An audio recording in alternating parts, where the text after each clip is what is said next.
Welcome back to another video from SkiBoatPartsOnline.com. Today we're going to take a look at the fuel tank service on our American Skier Advanced Deco Edition. We're going to start by pressure washing the exterior of the fuel tank. All of the fuel has been removed and appropriately disposed of. So now we're just going to remove about 30 years of grease and grime and crud from the tank. Okay, we've got the fuel tank out of our Advanced Deco Edition, our rare bird, and we just got finished pressure washing it so the exterior of the tank is clean. Before we pressure wash it, I take the tag off and I'll put some weather strip adhesive on here and glue that back down in a couple of minutes. But there's a couple things you want to do with these tanks when you have them out of the boat. One, the fuel sending units. This is the original sending unit. It's way past its prime, so we're going to replace the sending unit. Also the anti-siphon valve. The fuel supply line is right here. This is the vent hose. This is the supply hose. And somebody, it looks like, has already changed this and removed the anti-siphon valve, which is a big no-no. They pulled it out. You see I use a backing wrench because they probably had a problem with it at some time. And yes, I can see clear through this fitting. There's supposed to be a check ball inside this fitting. It's called an anti-siphon valve. So we've got one right here. I'm going to open the package up. But before we install the new fitting, we're going to remove this sending unit.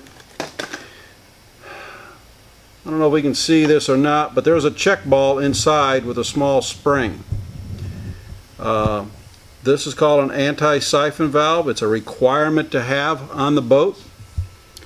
In case the fuel line were to get a pinhole in it, or a rupture, or an abrasion, or a cut in the bilge, this prevents fuel from siphoning into the bilge and filling the bilge with gasoline.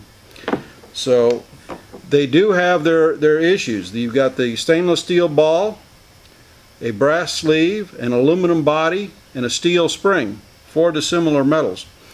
And combine that with the ethanol in our fuels, you got a recipe there for disaster. So a little bit of corrosion inside here will prevent full fuel flow. So if you're running your boat, if you normally wide open throttle can get 4,300 RPM, and all of a sudden you notice 3,000, 3,500 or less is all she'll pull, and it's starving for fuel. If it seems like it's starving for fuel, this is usually the culprit. So at some point in this boat's life, somebody had that issue and removed the anti-siphon valve and put in a straight through fitting. Big no-no. So we're going to replace that in a few minutes after we clean the inside of the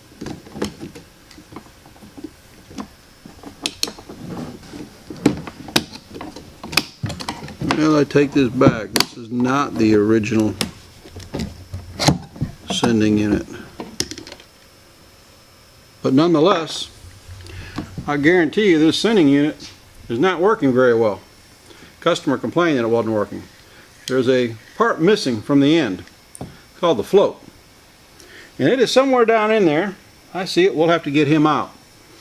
But this sending unit is going to be replaced with the new Reed style switch sending unit. And we'll show that in a few minutes. We've even got pretty good corrosion up in the wiring terminal areas. Alright, so now we're going to take a break and we're going to clean the inside of this tank. We used to sell the replacement swing arm sending units, but you just can't find good ones anymore. We had several that would only last less than one season, so I quit selling the swing arm style and we used the Reed valve style sending units. This is a pretty nice piece. It's all stainless steel. Beautiful workmanship, and it really looks nice. This magnet floats up and down and closes a reed switch inside the tube, so nothing's actually exposed to the fuel like the old sending units. But before you buy a reed switch float sending, there's a critical thing you have to do. You must measure the tank depth. Take the old sending unit out, stick your tape measure in there, and we're at about 11 1/8. The reed switch length must be shorter than that. So in this case, we're really close. We're 11 1/8. This is an 11-inch sender. So by the time we add our gasket underneath this unit, we'll have a 1/4 inch of clearance. That's perfect. You don't want the bottom of the sending unit to rest on the bottom of the tank. That's a no-no. You're better off being an inch shorter, 7/8 of an inch short, than having it rest on the bottom.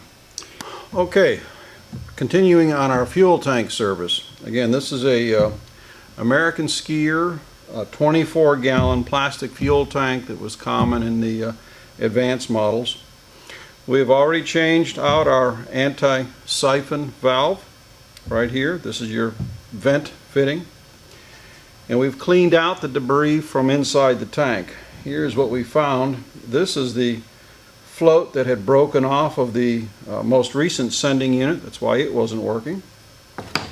This is the remains of the original sending unit cork float that was floating around the bottom of the tank.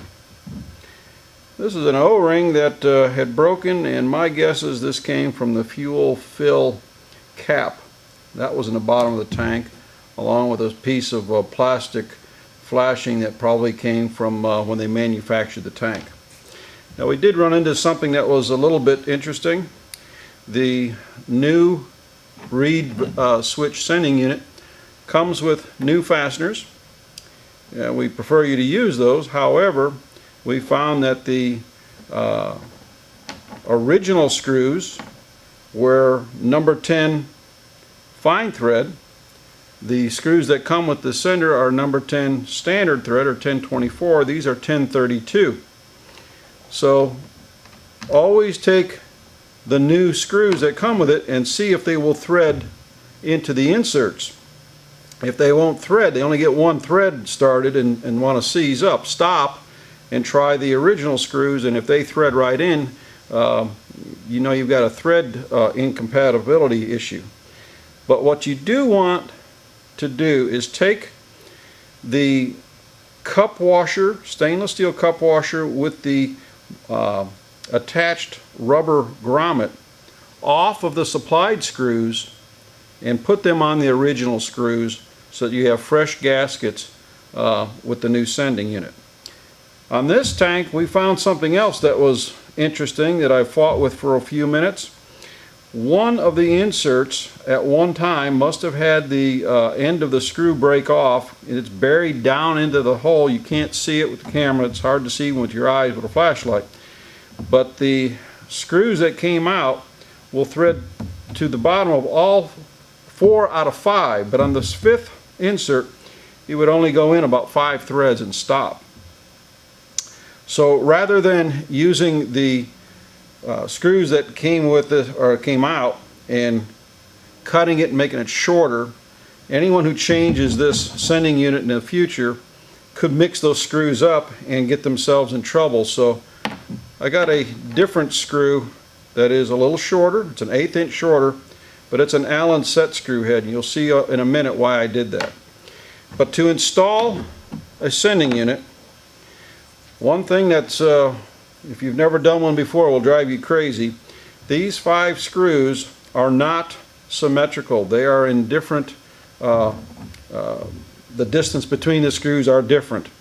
And with the new supplied gasket, what you want to do is check the clocking or the position and rotate that gasket until you get a perfect alignment. And once you get it perfectly aligned, take a Sharpie pen and draw a line on there, draw a line on the tank. That is the clocked position. The reason for this is the original sender with a swing arm needs to swing to this direction. If it goes this way, it's going to hit the back wall of the tank. If it goes to the front, it'll hit the front wall. If it goes to this side here, it could interfere with the fuel pickup tube. So that's why it's clocked. The new sending unit, however, goes straight up and down and doesn't have a swing arm. But you still have to pay attention to the clocking or you'll never get it to fasten up. Then I take that marked gasket, transfer that mark to the back side. Even though it's black on black, you'll still see it. Place the gasket on the sender and now rotate it on the sender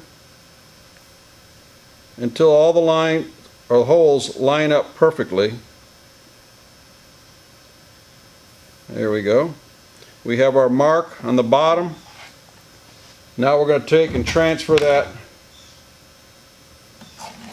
to the top. Now we can drop our sending unit directly into the tank.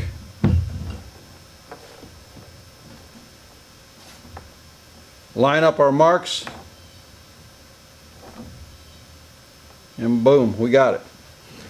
Now when you put the fasteners back in, again on this tank here, I'm using the original screws that I took out, but I did transfer the new cup washers with gaskets on them.